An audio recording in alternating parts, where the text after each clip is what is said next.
Assalamu alaikum ndugu zangu Waislamu, Wakristo. Bwana Yesu asifiwe. Okay, mi nina swali. Swali lile enda kwa Wakristo waamini wenzetu wa Wakristo. Sawa, wanaosema Yesu ni mwana wa Mungu, japokuwa mi ninachojua kulingana na madrasa ninafundishwa, Mungu hakuzaa, Mungu hana mtoto. Unaona? Swali langu ni kwamba, ama kitu chenyewe anajiuliza sana, kwa nini Mkristo yoyote akifa mpaka apelekwe mochwari na asizikwe siku hiyo hiyo? Tukiingia katika maandiko matakatifu, katika vitabu hivi vya Mathayo, Zaburi, Waibrania, Wakosolania,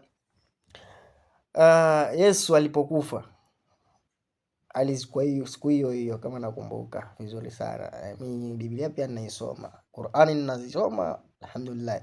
Biblia pia ninaisoma. Yesu alipokufa alizikwa siku hiyo hiyo. Alafu akafufuka baada ya siku 3 akafufuka.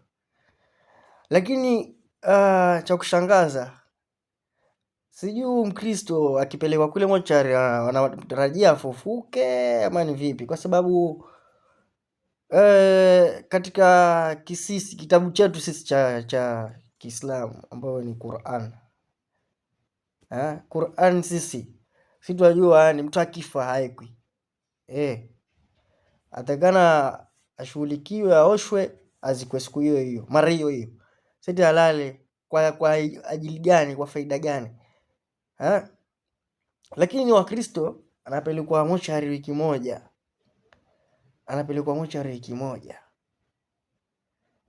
Kwa nini? Nachokumbuka Yesu mimi alipokufa alizikwa siku hiyo hiyo, alafu ndo baadaye akafufuka baada ya siku 3. Sasa kwa nini anapelekwa mochari? Nyinyi Wakristo kwa nini mnapeleka mtu mochari akae wiki moja? Ningependa sana tafakari hilo swali jamaa. Hiyo si sawa. Hayo ni makosa tena makubwa sana. Mtu atakana akifa siku hiyo azikwe. Ati sijui mchango, sijui nini. Wachelewesha nini? Mtu akifa azikwe siku hiyo hiyo.